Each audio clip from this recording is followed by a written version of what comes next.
বুঝবে না, যে নামাজ পড়বে না, যে আল্লাহকে বিশ্বাস করবে না, আমাকে বিশ্বাস করবে না, আমার বিধান মানবে না, সে অবশ্যই তোমার চাইতেও জঘন্য। আর তুমি তাকে ধাক্কা দিয়ে জাহান্নামে নামাবে। আচ্ছা ঠিক আছে, এই কাজ তোমার থাকলো। কথা বুঝতে পেরেছেন কি? শয়তান যদি, আপনি যদি নিজে বদমাইশি শয়তান না করেন, ও কিন্তু আপনার মধ্যে যাবে না। আপনি যখন বদমাইশি শুরু করবেন তখন সে ঢুকবে। আপনি যখন একটা মেয়ে ছেলের দিকে তাকাবেন তখন সে আপনার মধ্যে ঢুকবে। সূরা নূর আল্লাহ বলল, কুল্লিল মুমিনা ইয়াগুযু মিন আবসারিহিম, হে নবী বলে দিন পুরুষরা যেন নারীদের দিকে না তাকায়। নারীরা সব মায়ের জাত, আপনার স্ত্রী শুধু আপনার ভোগের পাত্রী, আর গোটা বিশ্বের নারী আপনার মা। তাই মেয়ে লোকের দিকে তাকানো যাবে না। আল কোরআন সূরা নূর। যখন আপনি আল্লাহর বিধান না মেনে একটা মেয়ের দিকে আপনি তাকাচ্ছেন অন্যায় করে, তখনই শয়তান আপনার মধ্যে ঢুকবে। বলল, হে বিশ্বাসীরা, যাদেরকে আমি টাকা পয়সা ধন সম্পদের মালিক বানাই দিলাম, তোমরা নিজেরা খাও, আর এই টাকা থেকে 1000-2.5 টাকা যাকাত দিয়ে গরিবদেরকে বাঁচাও। আপনি দেখলেন আমার কোটি কোটি টাকা, লাখ লাখ টাকা, আমি যাকাত দেব না। এই যাকাতের মধ্যে 8 শ্রেণীর গরিবের হক। 8টা শ্রেণীর গরিব এই যাকাতের টাকা পাবে। এক অংশ মাদ্রাসা পাবে, ওই মাদ্রাসায় গরিব ছেলেরাও থাকে, এই জন্য এক অংশ ওই মাদ্রাসার ছেলেরা পাবে। আপনি যাকাতের টাকা দিলেন না, আপনার টাকার মধ্যে যাকাতের টাকা থেকে গেল। আপনি আল্লাহর বিধান মানলেন না, আল্লাহর একটা নির্দেশ না মেনে ওই আজাজিল বিরাট ওলি, মুকাররাম ওলি, সালেহীন, বিরাট আল্লাহর ওলি ছিল, তাকে শয়তান হতে হয়েছে। আপনি আল্লাহর কত নির্দেশ অমান্য করছেন তার শেষ নাই। আপনাকে এই শয়তান এই জন্য ধাক্কা দিয়ে জাহান্নামে নামাবে। আপনি যাকাত দেন নাই, আপনার টাকার মধ্যে যাকাত ছিল, আপনি যাকাত দেন নাই। 8 শ্রেণীর গরিবের হক আপনি মেরে দিলেন, আল্লাহর কথা শোনেন নাই। এই যাকাতের মাল আপনার কাছে থেকে যাওয়ার কারণে ওই টাকা আপনি খাচ্ছেন। টাকা দিয়ে চা কিনে খান, শাকসবজি কিনেন, মাছ মাংস কিনেন, দই দুধ মিষ্টি কিনেন, যা খান, এই খাবার খাওয়ার জন্য আল্লাহ আপনার নামাজ কবুল করবেন না। কোরআন কারীম বলল, ইয়া আইয়ুহাল্লাযিনা আমানু কুলু মিন তাইয়্যিবাতি মা রাযাকনাকুম ইন কুনতুম ইয়াহু তা'বুদুন। হে বিশ্বাসীরা, যদি তোমরা নামাজ পড়ো, ইবাদত করো, তবে তার আগে হালাল খাও। আর যাকাতের টাকার মধ্যে থেকে গেছে গরিবদের টাকা, ও টাকা আপনার জন্য হালাল নয়। সুতরাং আপনার হজ হবে না, আপনার রোজাও কবুল হবে না, আপনার নামাজও কবুল হবে না। শেষ। আপনার হজ, নামাজ, যাকাত কিচ্ছু হবে না। আপনার খাবারের মধ্যে হারাম ঢুকে গেছে। মলকের বাচ্চা হযরত ইব্রাহিম বিন আদহাম, উনি রাত 1টার সময় আপনার বগলে জায়নামাজ, জায়নামাজ বুঝেন তো নাকি? বগলে জায়নামাজ, হ্যাঁ, ঘাড়ে পানির মুসো, বলল, আমি বলকের বাদশাহ, আমি বলকের বাদশাহ, আমি দুনিয়ার বাদশাহী করে কি করব? বরং আল্লাহর ইবাদত বন্দেগী যদি নামাজ পড়তে পারি, আমার জীবনটা কামিয়াব হয়ে যাবে। এক সেজদাতে 2 পৃথিবী সম পরিমাণ জান্নাত পাওয়া যায়। সুবহানা রাব্বিয়াল আলা একবার বললে আকাশ থেকে জমিন পর্যন্ত নেকিতে ভরপুর হয়ে যায়।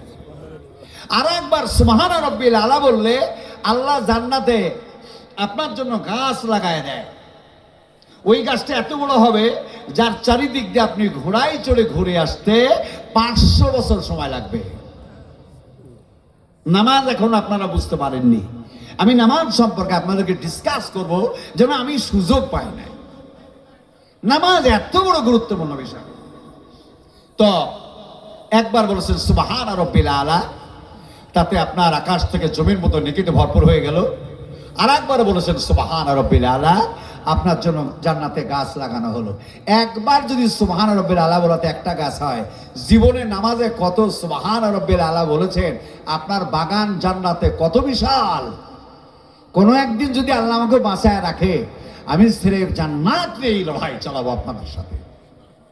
জান্নাত এত বিশাল। আমার কালেজার টুকরো সমাজ,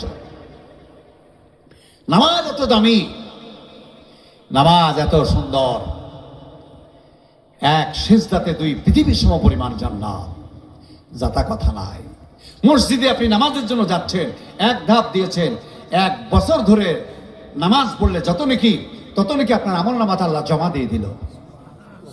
আর 1 ধাপ মসজিদে দিয়েছেন, 1 বছর ধরে রোজা করলে যত নাকি তত নাকি আপনার আমল নামাত আল্লাহ জমা দিয়ে দিল। যখন মসজিদে আপনি পৌঁছে গিয়েছেন, তখন একটা হজের নাকি আপনার আমল নামাত আল্লাহ দিয়ে দিল। নামাজ, নামাজ জান্নাতের চাবি, নামাজ কবরের বাতি। কে যেন একটা গজল লিখেছে, কাফন আমার আপন, কবর আমার ঘাটি, ওই কবরে যেতে হবে, কেউ হবে না সাথী। নেই, এ মগারে বাত भी भूल है, ঠিক है नहीं। আল্লাহ আমার আপন, নামাজ আমার সাথী, নামাজ আমার অন্ধকার কবরের বাতি। আল্লাহ আপন, এই বিশ্বের মধ্যে একজন আপনার আপন, আল্লাহ আপনার আপন। আল্লাহ আপনাকে সৃষ্টি করেছে, আল্লাহ আপনাকে পৃথিবীতে পাঠিয়েছে, আল্লাহ আপনার জন্য মায়ের বুকে দুধ দিয়েছে।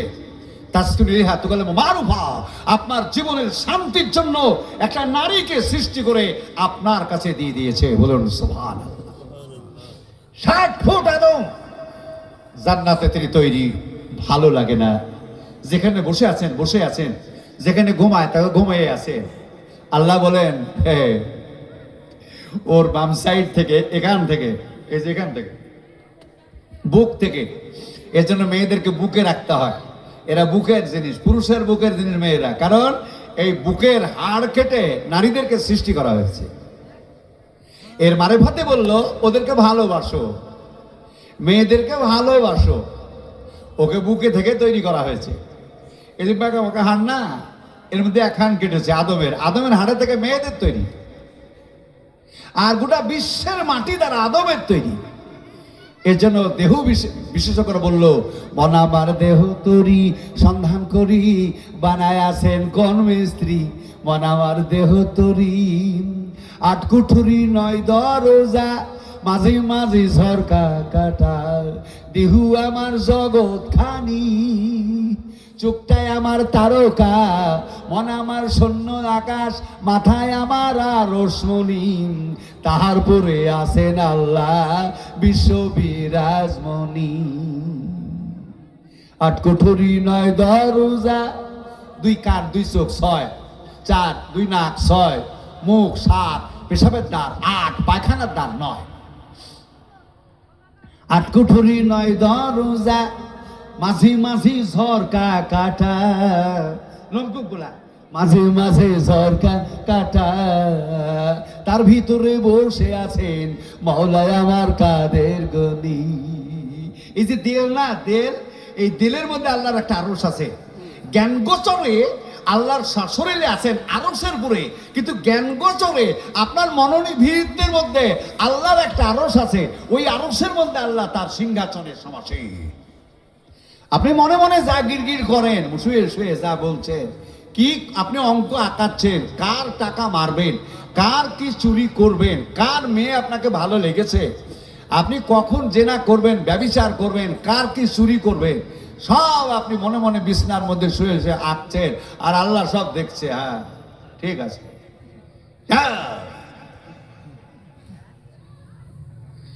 আল্লাহর কোরআন বলল, আল্লাহ পাকের কোরআন কারীম আল্লাহ সম্পর্কে বলছে, আল্লাহ আলিমুম বিজাতিস সুদূর, আল্লাহ মনোনিভৃতের খবর রাখে।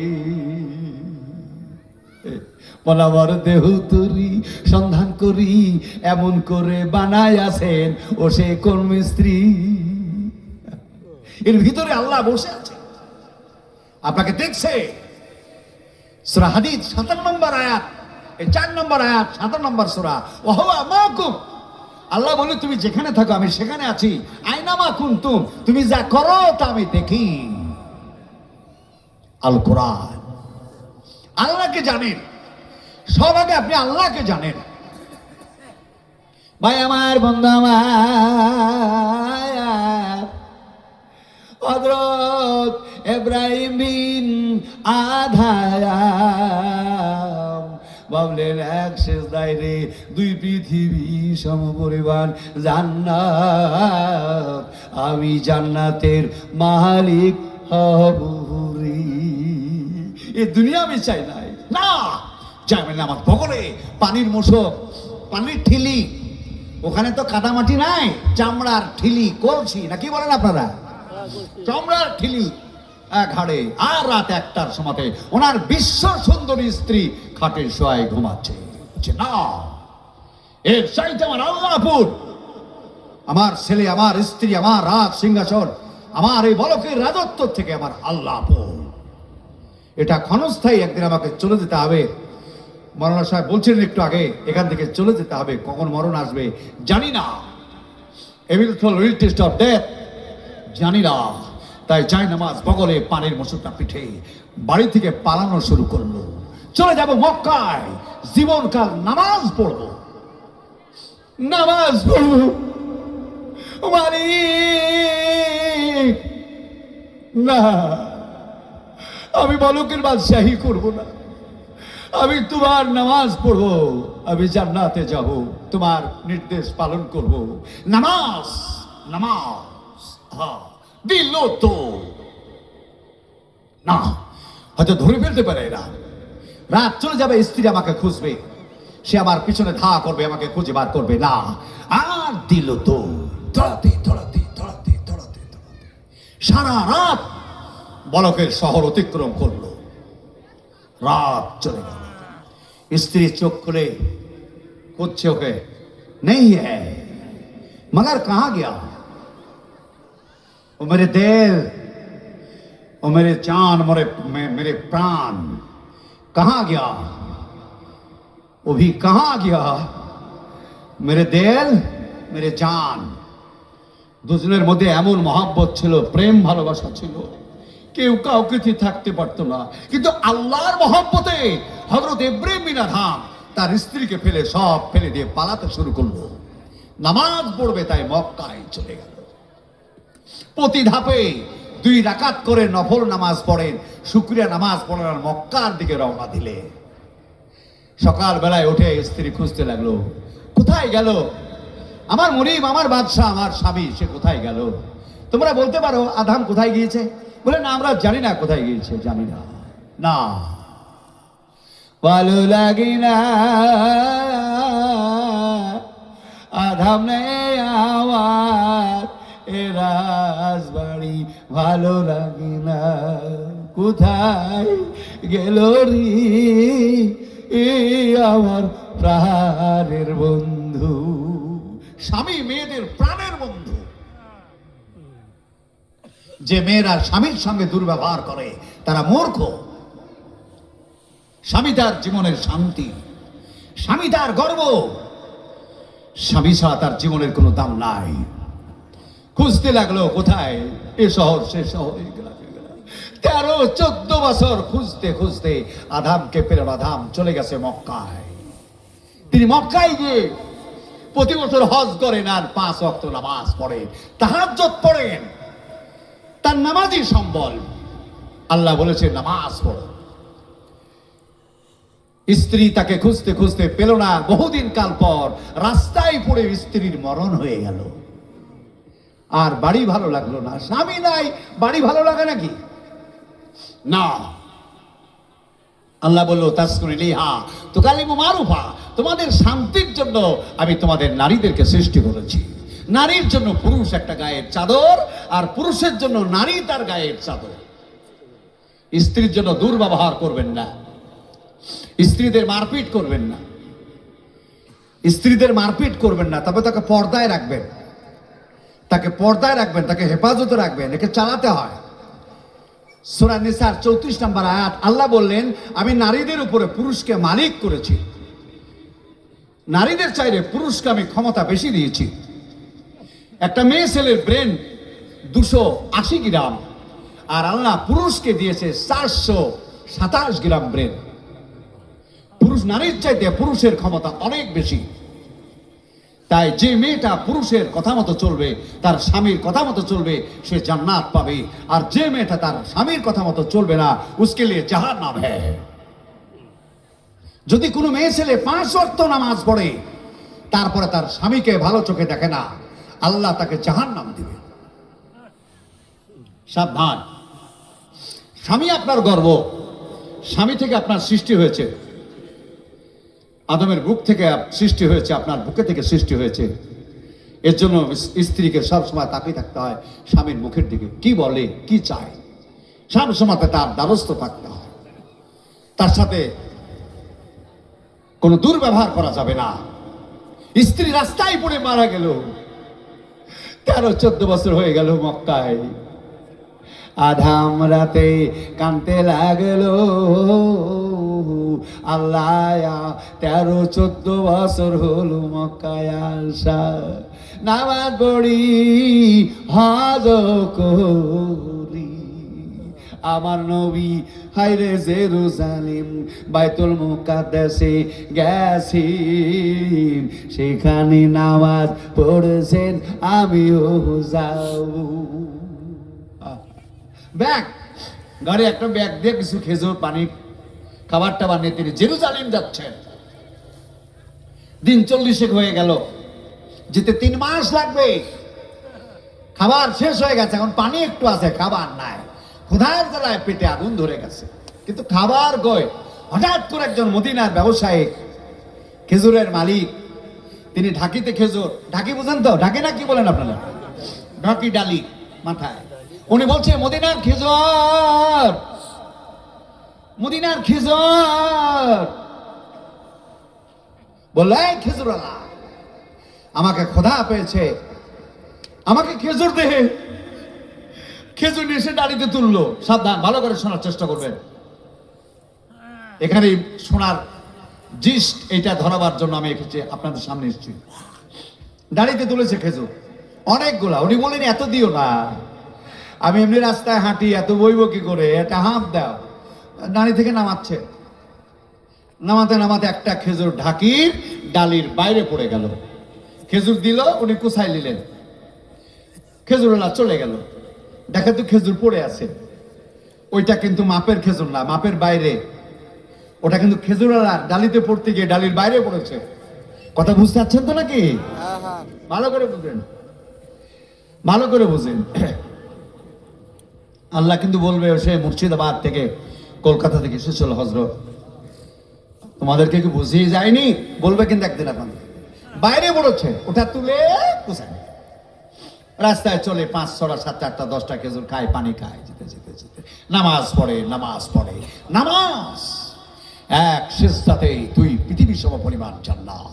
আর নামাজের কারণে জান্নাতে চলে যাবে, নামাজের কারণে জান্নাতে চলবে। জান্নাতে আল্লাহ তাকে জান্নাতের মালিক বানায় দিবে। সে নামাজ আর কবুল হচ্ছে না, নামাজে মন দাঁড়ায় না, নামাজ কয় রাকাত হলো মনে ঠিক থাকে না, নামাজ আর কবুল হয় না। বললে আল্লাহ, যে নামাজের জন্য আমি আমার রাজ্য ত্যাগ করেছি, বাদশাহী ত্যাগ করেছি, আমার বিবিকে ফেলে পালিয়ে এসেছিলাম, যে নামাজের জন্য আমি আমার বাদশাহী ফেলে দিয়েছি, সে নামাজ আমার কবুল হয় না। কেন কেন আমার নামাজ কবুল হয় না? চিন্তায় চিন্তায় জীর্ণ শীর্ণ হয়ে গেল, শুকিয়ে গেল। কি হলো কি হলো কি জানি। 3 মাস হেঁটে বাইতুল মুকাদ্দাস মাগরিবের নামাজ পড়লেন। ঈশার নামাজ পড়ে মসজিদে একটা পাটি ছিল, পাটি বুঝেন তো, খেজুরের পাতার পাটি, পাটি গায়ে জড়িয়ে উনি শুয়ে আছে মসজিদের এক কর্নারে। প্রহরী বুঝতে পারলো না, প্রহরী তালা মেরে দিয়ে চলে গেল। রাত্রে তাহাজ্জুদ পড়ে আল্লাহর কাছে হাত উঠাবে, আল্লাহ আমার নামাজ কেন তুমি কবুল করো না? ইতিমধ্যে ফেরেশতারা ঢুকে গেছে। ফেরেশতারা মসজিদে ঢুকে নামাজ পড়বে। একজন ফেরেশতা বলল, মসজিদে একজন মানুষ আছে, মসজিদে একজন মানুষ আছে। ওদের হেড যে ফেরেশতা, সে বলল, মানুষ বই কি? ওই বলকের বাচ্চা হযরত ইব্রাহিম বিন আদহাম, যিনি পানির পুরে যায় নামাজ ফেলে নামাজ পড়তেন। এত বড় আল্লাহর ওলি, এত বড় আল্লাহর বন্ধু, বলকের বাচ্চা হযরত ইব্রাহিম বিন আদহাম, যিনি পানির পুরে যায় নামাজ ফেলে আল্লাহর নামাজ পড়তেন, সেই লোকটার নামাজ আল্লাহ কবুল করে না। ওই কন্যারে পাটির মধ্যে পড়ে আছে। আদহাম, যার চিন্তা আসে তার রাতে ঘুম হয় না। উনি কানের সব শুনলেন তাদের কথা, ফেরেশতাদের কথা। উনি বললেন, হে মালাইকা, আল্লাহর ফেরেশতা, তোমরা যা বলেছো তাহা সত্য বলেছো, আমার নামাজ কবুল হয় না। কিন্তু কেন বলতে পারো কি? বলে, হ্যাঁ, আমরা জেনেছি আপনি মক্কায় থেকে আসার পথে রাস্তার মাঝ পথে খেজুর কিনতে গিয়ে খেজুরের মালিক এক খেজুর মেপে যখন আপনাকে দিল, ওই খেজুর মাপতে গিয়ে একটা খেজুর ডালির বাইরে, ঢাকির বাইরে পড়েছিল। তারপর সে যখন চলে গেল, আপনি ওই খেজুরটা তুলে আপনার খেজুরের মধ্যে রাখলেন। আপনার নিজস্ব খেজুর খেতে খেতে ওই খেজুরটা আপনার পেটের মধ্যে ঢোকে। ওই খেজুর যেদিন খান আপনার পেটে যায়, গিয়ে রক্ত তৈরি করে শরীরে সার্ভিস করলো, সেদিন থেকে আল্লাহ আপনার নামাজ আর কবুল করে না। বললো, বাড়ি আমি বলকের বাচ্চা, সব আমি তোমাকে দিয়ে দিয়েছি, আমাকে একটা খেজুর মাফ করো না। আল্লাহ বললেন, ফামাইয়ামাল মিসকলা জাররাতিন সারায়ারা। আদম রে, একটা খেজুর অনেক বড়, তুমি যদি কারো টাকা পয়সা, খাবার, জমি জায়গা, যারা পরিমাণ আত্মসাৎ, চুরি ডাকাতি করো, তোমার নামাজ কবুল হবে না। যারা পরিমাণ খেজুর তো অনেক বড়।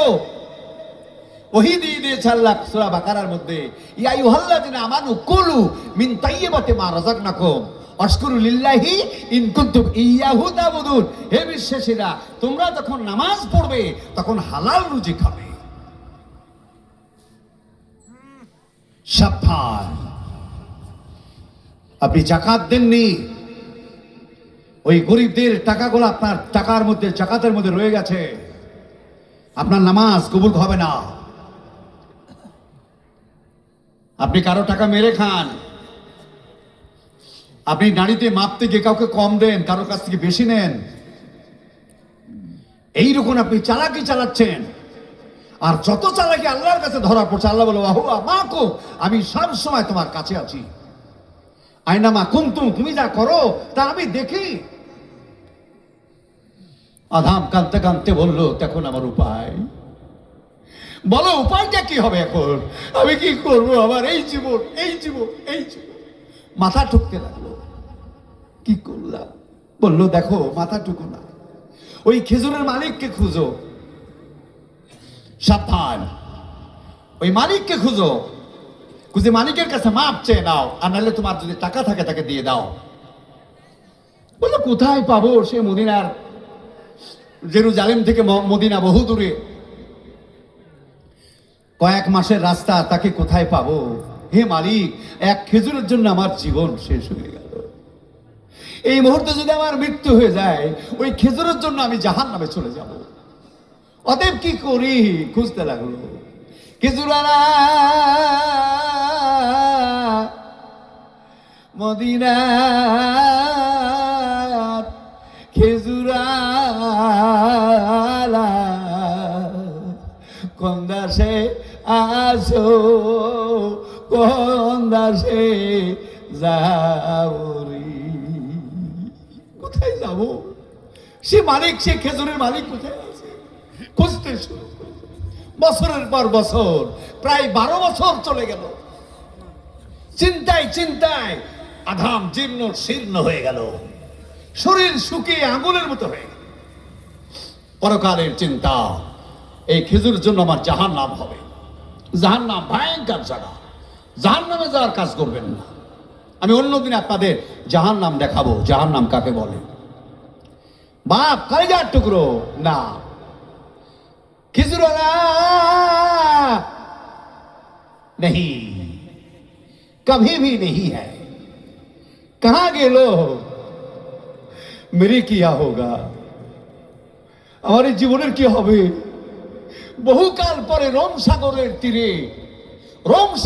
তীরে ওই মদিনার খেজুরওয়ালা, মদিনার খেজুর बोला है मगर मिला है, वही है, वही ही है, एक খেজুরের মালিক वही है। কাছে গিয়ে বললো, এই খেজুরের মালিক, তুমি মদিনার খেজুরের মালিক, আমাকে মাফ করো। উনি বললো, আনা ভাই তুকা মানান্তা, তুমি কে, তোমার বাড়ি কোথায়? বলে, আনা ইসমে হযরত ইব্রাহিম বিন আদহাম, আনা বাইতে তারাফিল বালক। বলে, না, যিনি বলকের বাচ্চা হযরত ইব্রাহিম বিন আদহাম, তিনি আপেলের মতো তার চেহারা, তার টকবক টকবক করে ফুটছে শরীরটা, কিন্তু আপনি তো জীর্ণ শীর্ণ। বলে, খেজুরের মালিক, তোমার একটা খেজুরের জন্য আমার জীবনটা শুকিয়ে চিন্তায় জীর্ণ শীর্ণ হয়ে গেছে। তোমার একটা খেজুর ডালির বাইরে পড়েছিল, ওই খেজুরটা আমি তুলে নিয়েছিলাম। ওই খেজুর খাওয়ার পরে আল্লাহ আমার নামাজকে কবুল করে না, তাই আমি তোমাকে খুঁজতে খুঁজতে আর 10-12 বছর চলে গেছে। খেজুরের মালিক ভাবতে ভাবতে অজ্ঞান হয়ে দম করে পড়ে গেল। খেজুরের ডালি চন্ন ছড়া। সঙ্গে সঙ্গে ওনার কাছে চাদর ছিল, রোম সাগরে পানিতে ভিজে নিয়ে এসে মাথাতে চিপে ওনাকে সুস্থ করে বলে, এই মদিনার খেজুরের মালিক, मेरे पास दिनार है, मेरे पास दिनार है, तुम लीजिए, তুমি আমার এই টাকা নিয়ে নাও, সোনার টাকা আছে, নিয়ে নাও, তুমি আমাকে নইলে মাফ করে দাও। বলে, আদহাম, আমি আপনাকে একটা খেজুর, হ্যাঁ আমি মাফ করে দিয়েছি, তবে তুমি এমন করো কেন? বলে, সাহেব, আপনার মতো আদহাম, বলকের বাচ্চা হযরত ইব্রাহিম বিন আদহাম, যিনি চায় নামাজ পানির উপরে ফেলে নামাজ পড়তেন, সেই আল্লাহর ওলি, আল্লাহর দরবেশ, এমন একজন আল্লাহর বান্দা মুমিন, যিনি নামাজের জন্য রাজত্ব ছেড়েছিলেন, সেই বান্দা যদি আমার একটা খেজুরের জন্য এই অবস্থা হয়, আমি একজন খেজুরের মালিক, খেজুর যখন পাইকারি দরে কিনতে যায় খেজুরের মালিকের বাগানে, তখন বাগানের মালিককে ভগিয়ে চালাকি করে 5 কেজিতে 5 কেজি 500 টেনে নিই। এমনি করে আমি কত খেজুরের মালিককে আমি ঠগিয়েছি। আমি কয়জন মালিকের কাছে যাব? আর যখন আমি কোনো কারো কাছে খেজুর বিক্রি করেছি 100 গ্রাম, 200 গ্রাম, 500 গ্রাম, তাকে দিতে গিয়ে আমি ক্যাপাসিটি করে ডানিতে ডানি মেরে তাকে কম দিয়েছি। আমি এখন কয়জনের কাছে মাপ চাইতে যাব? তোমার যদি এক খেজুরের নামাজকে ধ্বংস করে দেয়, তাহলে আমার জীবনের নামাজের কি হলো? বলো হে খোদা,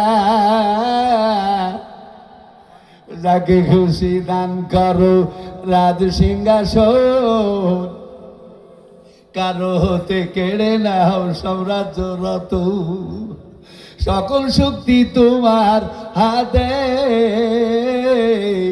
সর্বশক্তিমান গো তুমি সর্ববিষয়তে। ধীরে এ আওয়াজ, আমি কয়জনার কাছে যাব? আদাম বেঁচে গেল, কিন্তু খেজুরের মালিকের বিপদ ঘটে গেল। খেজুরের মালিক খেজুরের ঢাকি সমুদ্রে ফেলে দিল। যা, আমি জীবনের ব্যবসা করব না, না, দুনিয়া থেকে পালাতে শুরু করলো। না, আমি আর ব্যবসা করব না, দুনিয়া থেকে পালাতে শুরু করলো। এইরকম করে ওলিয়া উলিয়া পীর দরবেশ নবী রসুল তারা দুনিয়া থেকে পালিয়ে গেছে। বলুন সুবহানাল্লাহ। ভাইও বন্ধুরা, সাবধান। সূরা বাকারা, ইয়া আইয়ুহাল্লাযিনা আমানু কুলু মিন তাইয়্যিবাতি মা রাযাকনাকুম ওয়াশকুরু লিল্লাহি ইন কুনতুম ইয়াহু তা'বুদুন। আল্লাহ পাকের কুরআন বলল, তোমরা যদি নামাজ পড়ো হালাল খাও। একবার খাও দিনে, অত 3 বার 4 বার 5 বার দরকার নেই, হালাল খাও, তবে তোমার জীবন কামিয়াবি। আমার ভাই ও বন্ধু, আমার কলিজার টুকরো, আল্লাহ পাকের নবী আরশে বহুত কথা হয়ে গেল। আল্লাহ নবীকে নামাজ দিলেন 50 ওয়াক্ত নামাজ। এই নামাজ কমাতে কমাতে 5 ওয়াক্ত নিয়ে পৃথিবীতে আসলেন। সকলে জিজ্ঞেস করলো, হে রাসূল, আপনি তো আল্লাহর আরশে গিয়েছিলেন, তা তা আল্লাহ কেমন দেখতে? আল্লাহ পাকের নবী বললেন, আমি আল্লাহকে দেখতে পাই নাই, তবে আল্লাহর মুখের আওয়াজ আমি শুনেছি। তা আপনি কোথায় ছিলেন আর আল্লাহ কোথায় ছিল? আল্লাহ নবী বললেন, আল্লাহ থেকে আমি এক ধনুক দূরে ছিলাম। আল্লাহ থেকে আমি এক ধনুক দূরে ছিলাম। ধনুক, ধনুক বুঝেন তো? ওই যে তীর মারে না, ধনুক। তো সাহাবেরা বলেন, ইয়া রাসূলুল্লাহ, ধনুক মানে? তা আল্লাহ নবী বললেন, আমি আরশে থেকে আল্লাহর সাথে কথা বলেছি এতটা দূরে, যা জমিন থেকে আকাশ সমহ তফাৎ। ওই আরশে গিয়েও আল্লাহর নিকটে আল্লাহর নবী ফিরতে পারেনি। বলুন সুবহানাল্লাহ। আল্লাহ এত বড় মহান, আল্লাহর মহানত্বের সীমার পরিসীমা নাই। আল্লাহ তিনি মহামহিয়ান, গরিয়ান। তিনি 6 দিনে গোটা বিশ্ব সৃষ্টি করেছেন। তখন আরশ ছিল পানির। লাস্ট একটা কথা আল্লাহ বললেন, লিয়াবলুকুম আইয়ুকুম আহসানু আমালা। সার কথা এতক্ষণ আমি আপনাদের কাছে নিয়ে এসেছি। আল্লাহ রাব্বুল আলামিন বললেন, এই গোটা বিশ্বজগৎ পানি ছিল, আর পানির পরে আমার আরশ ছিল। তা আমি 6 দিনে গোটা বিশ্বজগৎ সৃষ্টি করেছি। এই চাঁদ, সূর্য, মেঘমালা, পাহাড় পর্বত, গাছ বৃক্ষ, তৃণলতা, জীব জানোয়ার সব মানুষের জন্য। এই জন্য লিয়াবলুকুম আইয়ুকুম আহসানু আমালা, আমি তোমাদের পরীক্ষা করব যে আমি তোমাদের এত বুদ্ধি, এত জ্ঞান, এত বিশ্বের যত জিনিস, এ চাঁদ, সূর্য, মেঘমালা, পানি, পাহাড় পর্বত, গাছ বৃক্ষ, ফল ফলাদি, মায়ের বুকের দুধ দিলাম। কে তোমরা আমার ইবাদত করো, আমার বন্দেগী করো, আর কে আমার বন্দেগী করো না? যারা আমার বন্দেগী করবে তাদের আমি জান্নাতে দিব, আর যারা আমার বন্দেগী করবে না তাদের আমি জাহান্নামে ফেলবো। লিয়াবলুকুম আইয়ুকুম আহসানু আমালা। আমি কি তোমাদের পরীক্ষা করব না? এটা পরীক্ষাগার। এই পরীক্ষায় যদি পাশ করেন তবে জান্নাত, আর যদি পাশ না করতে পারেন তবে আপনি জাহান্নামে চলে যাবেন। আমার কালিজার টুকরো সোনার চাঁদ, সাবধান। আপনার সাথে আল্লাহ আছে, আপনার মনের মধ্যে আল্লাহ বসে আছে। আপনি যাই করেন আল্লাহ সব দেখতে পায়। ফামাই ইয়ামাল মিসকালা জাররাতিন শাররান ইয়ারা। কোরআন বলল, আল্লাহর পরিচয় দিচ্ছে কোরআন, বলল হুয়াল বাসীর সামিউল বাসীর। আল্লাহ ওই মহাকাশ থেকে, ওই আরশ থেকে গোটা বিশ্বের সমস্ত প্রাণী সহ যত পিঁপড়া কালো পাথরের উপরে অন্ধকারে যদি চলতে থাকে, সমস্ত পিঁপড়ার পদচারণা আল্লাহ দেখতে পায়।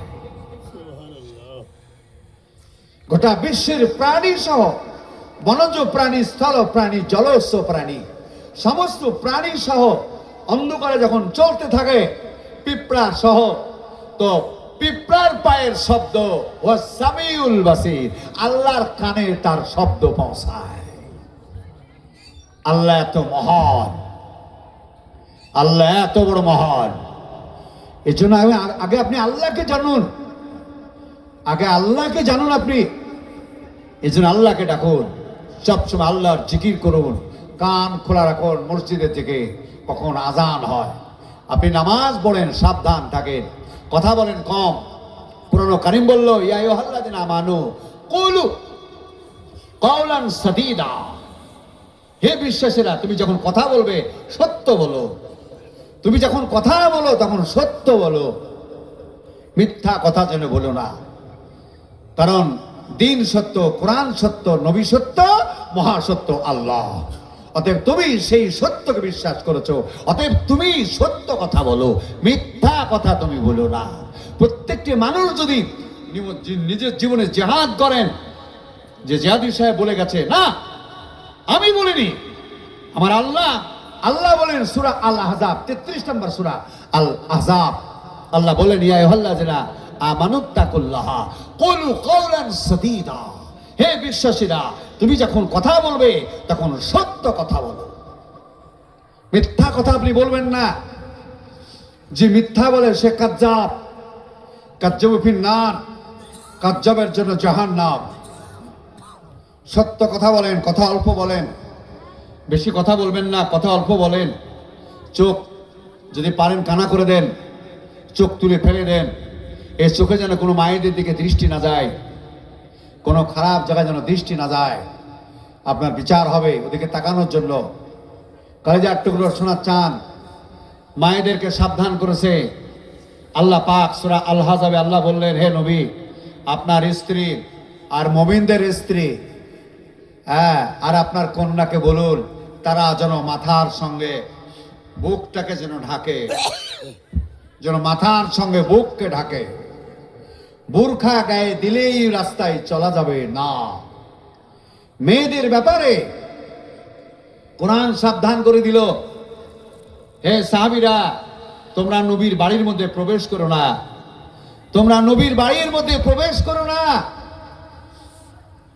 না বলে মেয়েদের দিকে তাকাইও না, পুরুষকে সাবধান করেছে। আর মেয়েদেরকে ব্যাপারে আল্লাহ নবীকে বললো, হে নবী, আপনি আপনার কন্যাকে আর আপনার স্ত্রীকে আর মুমিনদের স্ত্রী বলে দিন তারা যেন মাথার সহ বুকটাকে ঢাকে, কোন পুরুষ যেন দেখতে না পায়। বুরখার মধ্যে আপনার স্ত্রী আছে, তারপরও যদি কোনো পুরুষের চোখে পড়ে, সে পুরুষ কিন্তু দাঁড়িতে তুলবে। এটা বৃদ্ধা না, এটা জোয়ার না তরুণী, এতেও আপনার জাহান্নাম হবে। এজন্য সব থেকে মুসলমানদের একটা বড় আমল হচ্ছে স্ত্রীকে পর্দায় রাখা আর স্ত্রীদের নামাজ হওয়া। আপনি 5 ওয়াক্ত নামাজ পড়েন, আপনার স্ত্রী নামাজ পড়ে না, আপনার নামাজ কবুল হবে না, আপনার নামাজের মধ্যে একনিষ্ঠতা আসবে না। এজন্য আপনার স্ত্রীকে নামাজি হতে হবে। সাবধান, আপনার বেনামাজি স্ত্রী আপনাকে রান্না করে খাওয়ায়, ওই রান্না খাওয়ার খেলে আপনার নামাজ কবুল হবে না। আপনার স্ত্রী নামাজি পরেশগার, তার হাতের রান্না খাবার খাবেন, আপনার নামাজ কবুল হবে। এর জন্য আপনার স্ত্রীকে নামাজি হতে হবে, আপনাকে স্ত্রীকে পর্দাতে রাখতে হবে, বাড়ির বাইরে না যাওয়া। কারণ কোরআন কারিম বলল, জুইয়ানা লিন-নাসি হুব্বুশ শাহাওয়াতি মিনান নিসা, নারী অত্যন্ত লোভনীয়, নারী অত্যন্ত লোভনীয়। এজন্য সাবধান, আপনার নামাজ কবুল হবে। এর জন্য শর্ত অনেক। আপনাকে হারাম খেতে হবে, হালাল খেতে হবে, হারাম বেঁচে চলতে হবে, আপনাকে সঠিক কথা বলতে হবে, আপনাকে চোখ সাবধান রাখতে হবে, মন সাবধান রাখতে হবে। আপনার মনের মধ্যে আল্লাহ বসে আছেন। আল্লাহ এত বড় মহান, তিনি মহিয়ান, তিনি গরিয়ান। আপনার বিচার হবে 50,000 বছর ধরে, কমসানা আলা সানা, 50,000 বছর ধরে আপনার বিচার হবে। সেই বিচারের ময়দানে আপনি জাহান্নামে চলে যাবেন যদি ঠকে যান, যদি আপনার গুনাহ বেশি হয়ে যায়। এজন্য গুনাহ যেন না হয় সেটা আপনি সাবধান হন। আপনার গুনাহ যদি বেশি হয়ে যায় আপনি জাহান্নামে চলে যাবেন। আমাদের মাওলানা সাহেবরা, বক্তারা বলছেন কিয়ামতের দিনে বিচার হবে, ডানিতে মাপ হবে, ওজন হবে। ভাই ও বন্ধু আমার, একটা সার কথা শুনে নিন, যারা জাহান্নামে যাবে তাদের বিচার হবে না, যারা জান্নাতে যাবে তাদের বিচার হবে না। যারা মুমিন, যারা জান্নাতে যাবে তাদেরকে আল্লাহ বিনা হিসাবে জান্নাতে পাঠিয়ে দিবে। আর যারা জাহান্নামে যাবে তাদের বিচার হবে না। বিচার কাদের হবে? যারা যারা নেকিও করে, পাপও করে, নেকি পাপকে একঠে করে ফেলেছে, দুটো আমলই চালিয়েছে। যেমন গুনাহ করেছে তেমনি নেকিও করেছে, করে নেকিতে গুনাহতে মিশ্রণ করে ফেলেছে। আমাদের দেশে মা বোনরা ওই যে রুটি বানাবার আগে আটা চালে না, কি বলে তাকে, চালুন বলেন না, এই চালুন দিয়ে চালে। আটা চাললেই ধরা পড়ে, কুটি ধান যা আছে সব চালনে ধরা পড়ে। তা বাড়ির গিন্নি বললো আটাটা চালা আছে, আর চালার দরকার আছে নাকি? যদি জীবনটা আপনি চালনের চেলেই যদি ঠিক করে তৈরি করে রাখেন, তাহলে আর কিয়ামতের দিনে বিচার হবে না, বিনা বিচারে আপনি জান্নাতে চলে যাবেন। আর যদি আটার মধ্যে যদি পাথর, চাল, হিড়কুটি থাকে তাহলে তো চালতেই হবে। আর যদি আটা সম্পূর্ণ নোংরা হয়ে যায় তাহলে আর চালারও দরকার নাই, একবারে ফেলে দিবে, যা। তা যারা জাহান্নামে যাবে তারা জাহান্নামে একবারে আল্লাহ ফেলে দিবে, আর যারা জান্নাতে যাবে তারা আল্লাহ একবারে আল্লাহ জান্নাতে দিয়ে দিবে। আর জান্নাতে দলে দলে ছুটবে, জান্নাতে যখন যাচ্ছে। আর সুবহানাল্লাহ, জান্নাতের দরজায় গিয়ে যখন পা ফেলেছে, হাত্তায় হাওয়া প্রতি হাত, জান্নাতের দরজা জমিন থেকে আকাশ পর্যন্ত প্রশস্ত, গিট গিট গিট গিট গিট গিট গিট করে উঠে চলে যাবে। আর জান্নাতে যখন আপনি পা দিবেন, আর ফেরেশতারা আপনাদেরকে দেখার জন্য এই চেহারা থাকবে না। কেউ বৃদ্ধ থাকবেন না, কেউ কালো থাকবেন না, কেউ কানা অন্ধ, কেউ খোড়া আপনারা থাকবেন না, সব জোয়ান। তেমনি আপনার চেহারা, আপনার চেহারার কাছে চাঁদ মার খাবে, এত সুন্দর চেহারা আপনাকে দিবে। আপনি যখনই জান্নাতে পা দিবেন, আর ফেরেশতারা বলবে সালামুন আলাইকুম তিবতুম ফাদখুলুহা খালিদিনা ফিহা, সালাম তোমাদের উপরে, জান্নাতে প্রবেশ করো, সারা জীবন ধরে জান্নাতে থাকো। জান্নাতে যাওয়ার পরে ফেরেশতারা বলবে, এ বান্দা,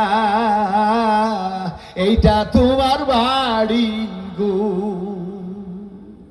সোনা চাঁদি মণি মুক্তা জমরত জহরতের বাড়ি, বিশাল বাড়ি।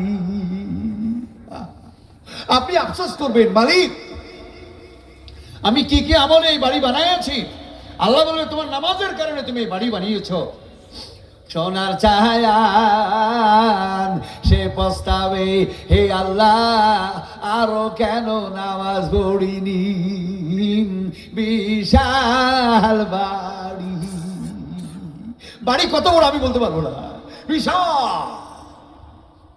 সোনা চাঁদি মণিমুক্তা জমরত জহরতের বাড়ি, বাড়ির সামনে বাগান, বাগান, বাগান রে। শুক্রবারে জুমার নামাজ পড়তে আসেন আপনারা, আল্লাহ পাক শুক্রবারে বলবে, তোমরা জান্নাতে যাও, সফর করে এসো। আপনার স্ত্রী সঙ্গে থাকবে, সে 50 ফুট উঁচু হবে, ও তার পরিধানে 70 খানা শাড়ি থাকবে। হায়রে মিনিটে মিনিটে রকম পরিবর্তন করবে। আল্লাহ পাকের কোরআন বলল, আজু আজুকুম মুতাহারাতু অরিজনুম মিনাল্লাহ, তারা এত সুন্দর পরিষ্কার হবে, হাড়ের মজ্জা পর্যন্ত দেখা যাবে। ও জান্নাতি, হায়রে নারী, আপনার স্ত্রী তার মাথার চুল গুল্লুতে ঠেকবে, কপালখানা পূর্ণিমার চাঁদের চাইতো সুন্দর হবে। আল্লাহর কোরআন বলল, আজু আজুকুম মুতাহারাতু, তোমার স্ত্রী পরিষ্কার পরিচ্ছন্ন হবে। বাইরে আমার দুনিয়ার জঙ্গল হাত পাহাড়, জান্নাতে হাইরে বাড়ি সোনা চাঁদি মণিমুক্তা জমরত জহরত দিয়ে বানানো, বাড়ির সামনে বাগান, হাইরে মতির বৃক্ষ, জমরুদের ফল, সামনে তাজরি নহর নদী, দুধের নদী। আল্লাহ পাকের বিসমিল্লাহ আছে জান্নাতে, ওই বিসমিল্লাহ থেকে নদী হয়ে চলেছে। বিশাল নদী, এত বিশাল, ওজার শেষ নাই। বিবি আপনার সাথে থাকবে ঘোড়াতে, সাদা ঘোড়ায় চাপবেন বিবি, আপনি সফর করবেন জান্নাতে। গাছগুলি আপনাদেরকে পেয়ে হাসি হাসবে, পাতাগুলো নড়বে, গাছে সুঘ্রাণ হায়রে আপনাকে পাগল করবে।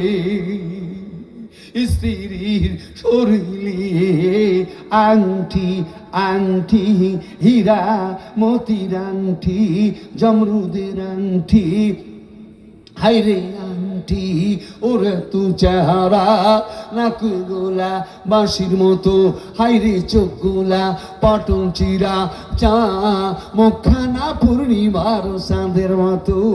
ঘোড়াতে আছে দুজনার জীবন ভরে যাবে। স্ত্রী আপনার বলবে মোরা চিরকুমারী, চিরদিন তোমারি। জান্নাত আল্লাহ পাক তৈরি করেছেন আপনাদের জন্য, এ মানুষের জন্য। কোনোদিন আপনার স্ত্রী বৃদ্ধা হবে না। ও তাই বলছে মোরা চিরকুমারী, চিরদিন তোমারি। আল্লাহ নেমে আসবে আরশ থেকে জান্নাতে, এসে বলবে তাস্তাহি, আর কি চাও? আজরুন গায়রু মামনুন, আমি তোমাদেরকে অগণিত পুরস্কার দিব। আর কি চাও? যা চাইবে তাই পাবে। খাবেন আপনি কি? মধু খাবেন আপনি, গাছের ফল, বিরাট বিরাট ফল, দাঁত বসাবেন, এক কামড় এক স্বাদ, আর এক কামড় আর এক স্বাদ, বিশাল ফল। জান্নাতের রকে ফেলে দিবেন ফাটাবার জন্য, যেমন ফেলে দিয়েছেন, আর ফল ফটাস করে ফেটে ওর মধ্যে থেকে 16 বছরের ষোড়শী যুবতী হাসতে হাসতে সে আপনার বুকে জড়িয়ে ধরবে। বলল, হে আল্লাহ, এরা কবে কিভাবে তৈরি হলো? মহান আল্লাহ আপনাকে বলবে, তুমি যখন বলেছো সুবহানা রাব্বিয়াল আলা, আমি একটা করে এই ফল তোমার জন্য সৃষ্টি করেছি। প্রত্যেকটা ফলের মধ্যে এইরকম বিশ্ব সুন্দরী ষোড়শী যুবতী, বিশ্ব সুন্দরী নারী হুর তারা ফলের মধ্যে বিরাজ করছে। বলুন সুবহানাল্লাহ।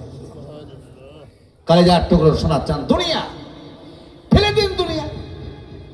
এটা জঙ্গল, अंधकार पगार खाद पगार, ये भी भगाड़ हो रहा है। এটা ভাগাড়, এটা পাগাড়। তাই দুনিয়াকে ফেলে ওলিয়া উলিয়া পীর দরবেশ তারা পালিয়ে গেছে খালি নামাজের জন্য। দুনিয়ার দিকে মানুষ ছুটে নাকি? এখানে থাকবে নাকি? কেউ থাকবে না, জান্নাতে চলে যান। আল্লাহর নবী জান্নাত দেখেছেন, কি আশ্চর্য, আর নহর নদী, সুবহানাল্লাহ। আর একদিন বলল, মালিক, আমার মাকে আমি পেলাম না, মাকে জান্নাতে পেলাম না। বলে, খুঁজো জান্নাতে মা। ক্রাম ক্রাম ক্রাম ক্রাম ক্রাম ক্রাম ক্রাম ক্রাম, ঘোড়ার পা, ঘোড়ার পা, এক পা তুলে আর এক পা ফেলতে দুই পায়ের মাঝ দিয়ে 500 বছরের রাস্তা চলে যাচ্ছে। বোঝার চেষ্টা করবেন কোথায় বসে আছেন। আল্লাহ পাক বারবার কোরআনে বলেছে, হর is the life of the world is but matter of illusion. এই দুনিয়ার কোনো দাম নেই, এটা পরীক্ষার জায়গা। ঘোড়ার পায়ের মিডিল দিয়ে এক পা দুই পা মারছে, আর এক হাত পায়ের ধাপের মধ্যে দিয়ে 500 বছরের রাস্তা চলে যাচ্ছে। মা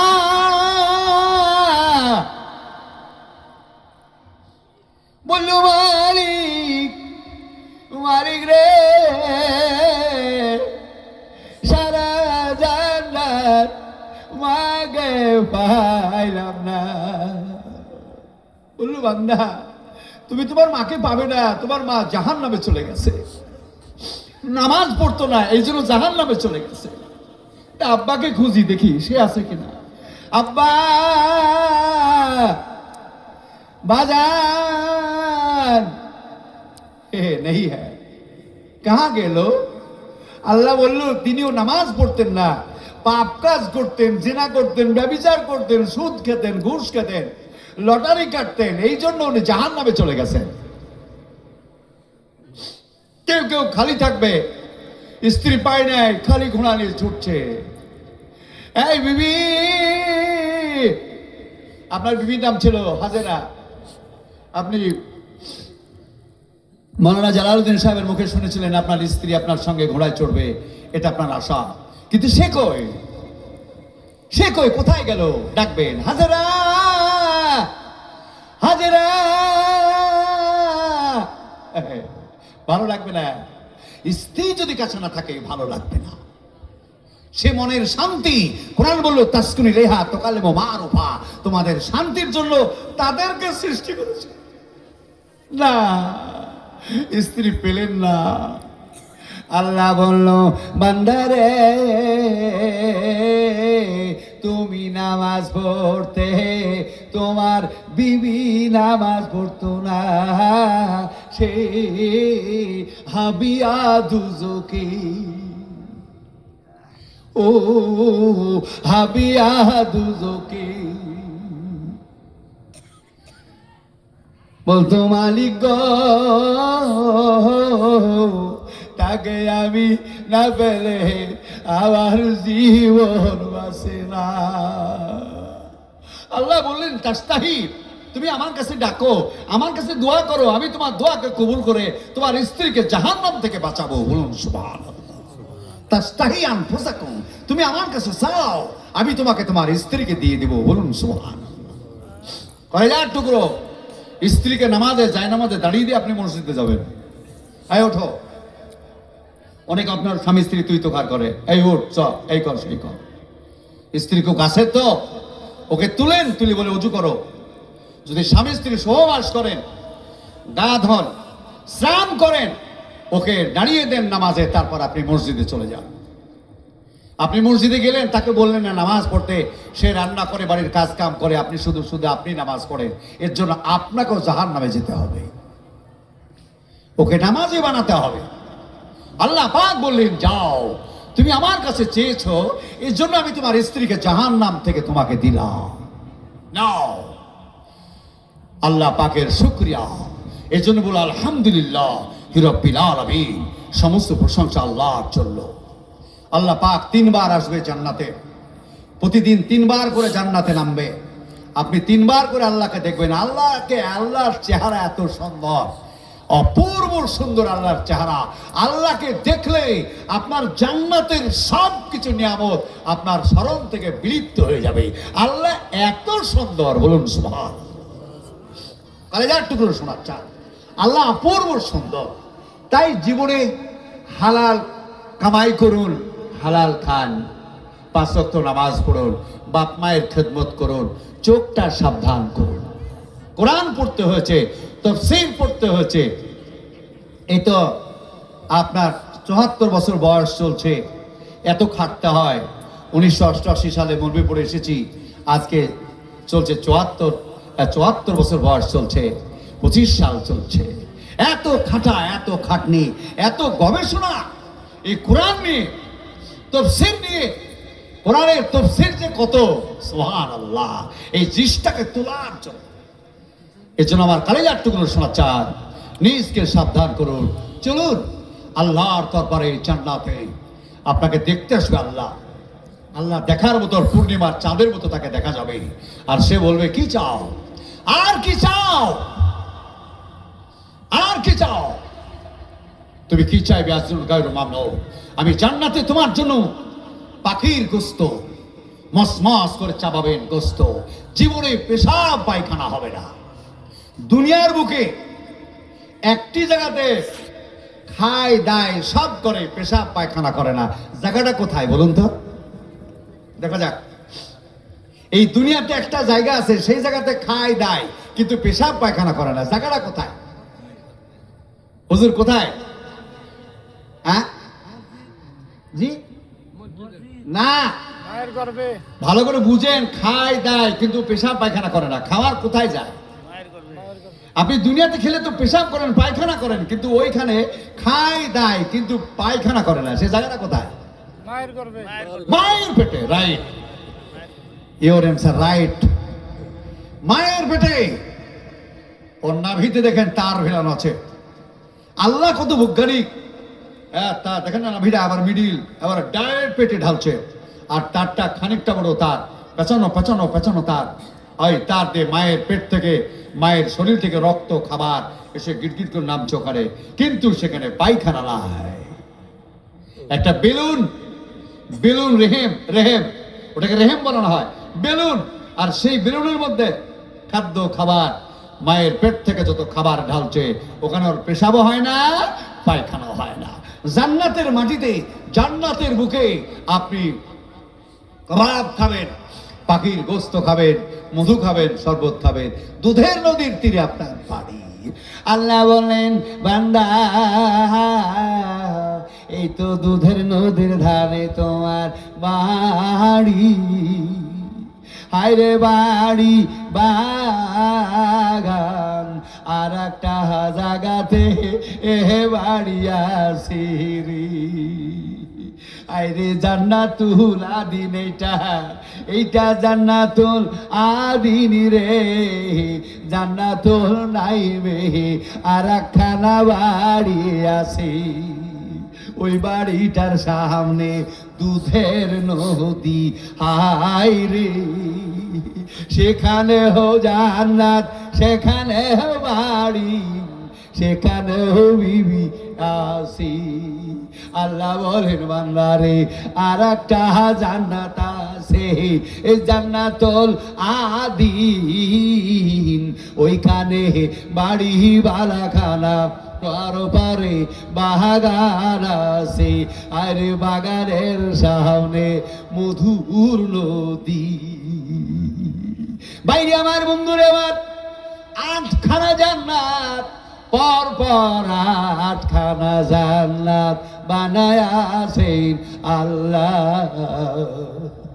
আল্লাহ বলেন, ইল্লাল্লাযিনা আমানু আমিলুস সলিহাত, নিশ্চয় যারা আমিলুস সলিহাত, ইমানদার, স্বচ্ছ শুদ্ধ ভালো, তাদের জন্য আজরুন গায়রু মামনুন, কত ফল, কত খাবার, হায়রে মধুর নদী, শরবতের নদী, হায়রে মিষ্টি পানির নদী, ও জান্নাতি 60 বছরের যুবক রে।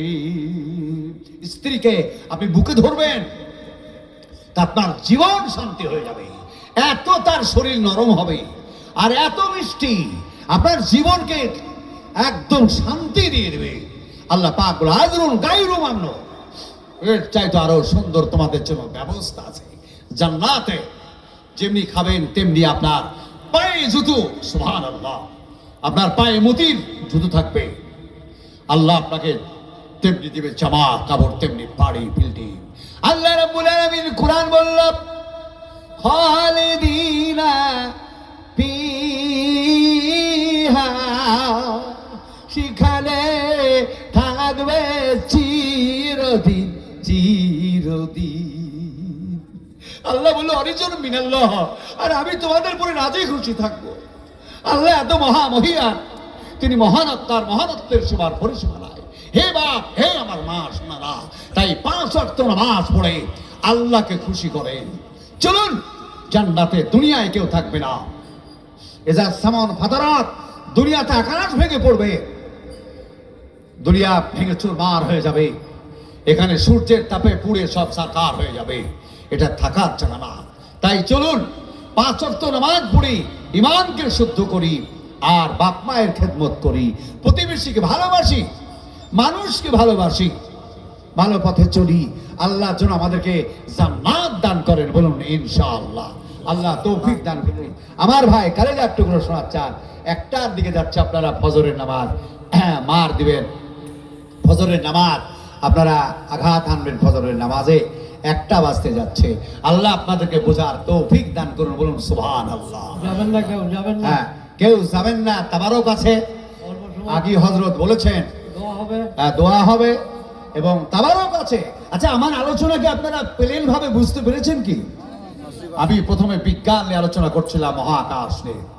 আল্লাহ কিভাবে এই বিশ্ব জগৎকে সৃষ্টি করেছে, আমার কলেজার টুকরো, এইগুলা জানার জন্য লক্ষ লক্ষ টাকার কিতাব আমার কাছে রয়েছে। 4টা ছেলে মৌলানা, 6 ছেলে আমার, তার মধ্যে 4টা ছেলে মৌলানা বাড়িতে।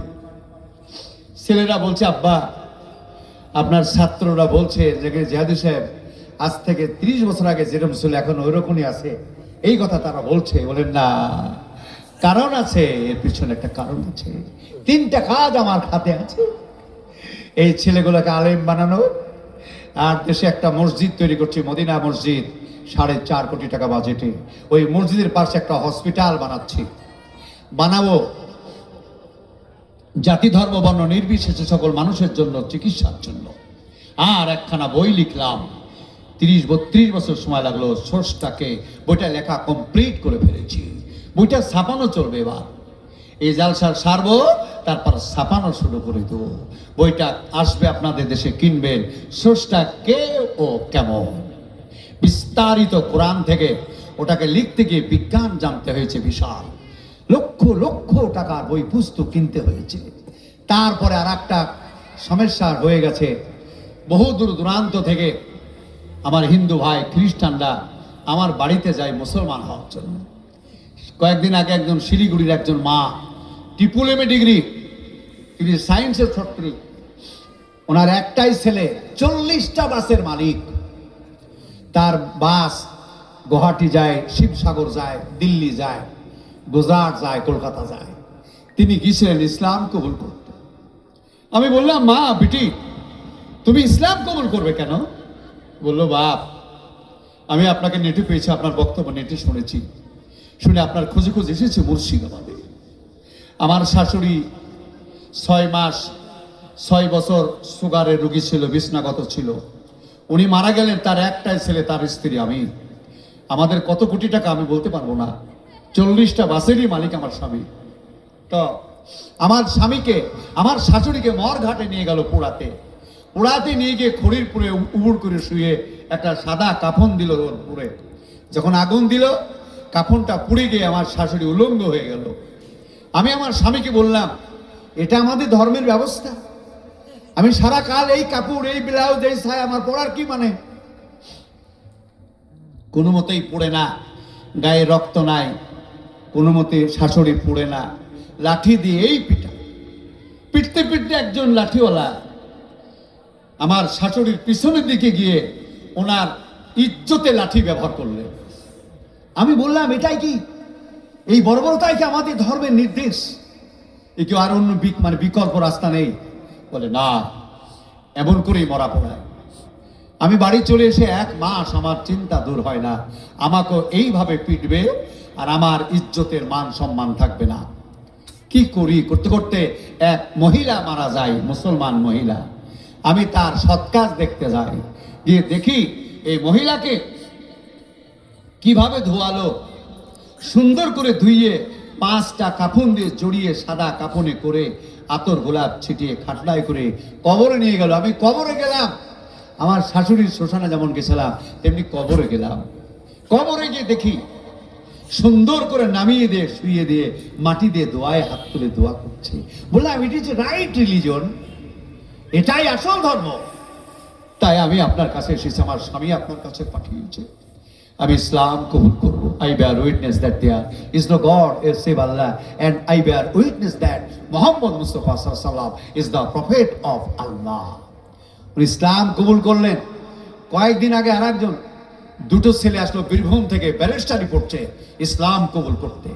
এইভাবে খ্রিস্টান, হিন্দু শিক্ষিত ছেলেরা আসে। তো তাদেরকে আমাকে একটা নিয়ামত দিতে হয় যে ইসলাম কবুল করার পরে তার ভিতরে যেন শয়তানি ধোঁকা না আসে, এজন্য তাদেরকে কিছু বই পুস্তক কিতাব দিতে হয়। এই কিতাবের মধ্যে বেশি অংশ কিতাব দিয়ে থাকি তফসিরে জালালাইন, তফসিরে ইবনে কাসির, তফসিরে মারিফাত তফসির, এর মাপে তফসিরগুলো তাদেরকে দিতে হয়।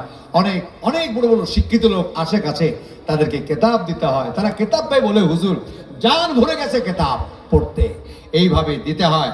এই ধর্ম প্রচার করা, এই যে জালসায় আসি, এই পর্যন্ত আমার আসামে আসা আমি 97 সালে সর্বপ্রথম জালাবিলা মহামায়া আসি। এখন 2025 সাল চলছে, আমার কোনো ডিমান্ড নাই। আমাকে যে খুশি করে যে টাকা দেয় সেটা আমার কাগজ না টাকা, আমি তাও দেখি নাই, পকেটে পড়ি, বাড়ি চলে যাই, কোনো ডিমান্ড নাই। আমার দেশের বক্তারা যখন আসামে আসে, তার 30,000, 60,000, 70,000, 50,000 টাকা ডিমান্ড নিয়ে আসামে আসে। No demand, no demand. যদি আপনি খুশি আমাকে যা দেন আলহামদুলিল্লাহ। আমার কালেজার টুকরো শোনাচ্ছেন, আল্লাহর কাছে আপনারা দোয়া করবেন যেন আমার বইটা ছাপানো কমপ্লিট হয়ে যায়। আমার 4টা ছেলে পরপর আলেম হচ্ছে, তারা যেন আলেম হয়ে যায়, আর ওই মসজিদ সহ হসপিটাল জন্য আমি তৈরি করে কমপ্লিট করতে পারি। এই দোয়াটা আপনারা করবেন। আর আমার জন্য দোয়া করবেন। আমার শারীরিক কোনো অসুখ নাই, আমি খুব সুস্থ, দিনে 6-7 বার খাই, শরীরে কোনো অসুখ নাই ইনশাআল্লাহ। এখনো 10-12 মাইল 13 মাইল করে দৌড়াই। এই জালসা করতে গিয়ে কোথাও গাড়ি পাই না, ট্রেন চলে যাবে, ট্রেন ধরতে হবে, ড্রাইভিং লাইসেন্স নাই, কি করে যাব হুজুর? এইসব শুনে ব্যাগে শুধু ডায়েরি থুয়ে সব ফেলি দিয়ে ব্যাগ গাড়ে করে দিই, দৌড়ি গিয়ে ট্রেন ধরি। এইভাবে সফর চলছে। আগামীকাল কলকাতা সফর আছে, কলকাতা সফর আছে। 4 তারিখে জালসা মারবো কলকাতা, 5 তারিখে কলকাতা, 6 তারিখে তিস্তা তুরসায় চেপে কুচবিহার আসবো। এসে কুচবিহার খাগড়াবাড়ি ফজরে নামাজ পড়বো, ধুবুড়িতে বড় মসজিদে জোহরের নামাজ পড়বো, 2:30টাতে লঞ্চ ধরে হারসিংহামারে নেমে আপনার কুকুর মারাতে জালসা আছে 7 তারিখ। 8 তারিখ আবার বিদায় নেব, 9 তারিখে বিহার জালসা আছে। এইভাবে দৌড়াদৌড়ি চলছে। আল্লাহ কবুল করুন। তা দোয়া করবেন আমার জন্য। আর আপনার এই যে হাতে মুসাফা করতেছে, অনেকে আমাকে টাকা পয়সা দেন, আমি খুব খুশি হই।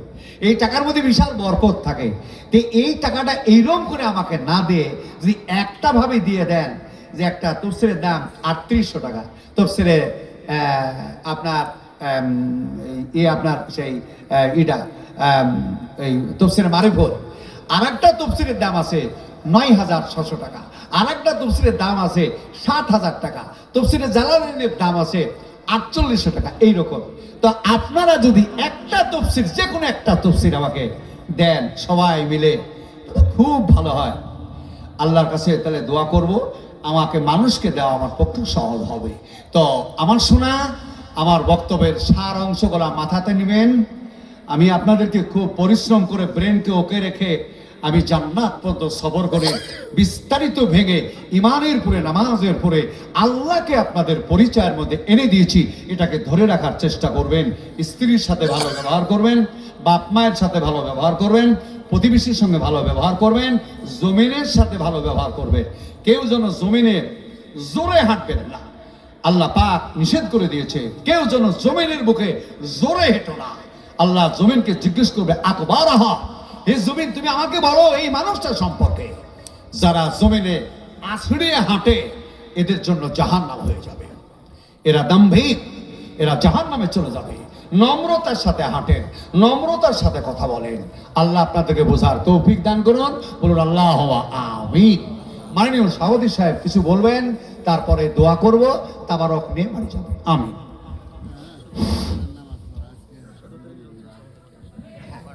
আর এই পার্শ্বে আপনাদের এই মাদ্রাসায় 17 তারিখে আসছি, সেই দিন আপনাদের আমি শোনাবো বুরুজের কাহিনী, সূরা বুরুজের তাফসীর। এটা মারাত্মক ঘটনা, এটা লোম খাড়া হয়ে যাবে। কি ভয়ঙ্কর ইতিহাস সূরা বুরুজ। এই বুরুজের ঘটনা আমি আপনাদের ওই মাদ্রাসার জালসায় 17 তারিখে ব্যাখ্যা করব। আপনাদেরকে আল্লাহ দীর্ঘজীবী করুন, আর আল্লাহ আমাকেও দীর্ঘজীবী করুন। সূরা বুরুজের কি কাহিনী, মুসলমান ইমানদারদের কি পরিচয়, ওই দিন আপনাদের মাথায় দিব ইনশাআল্লাহ।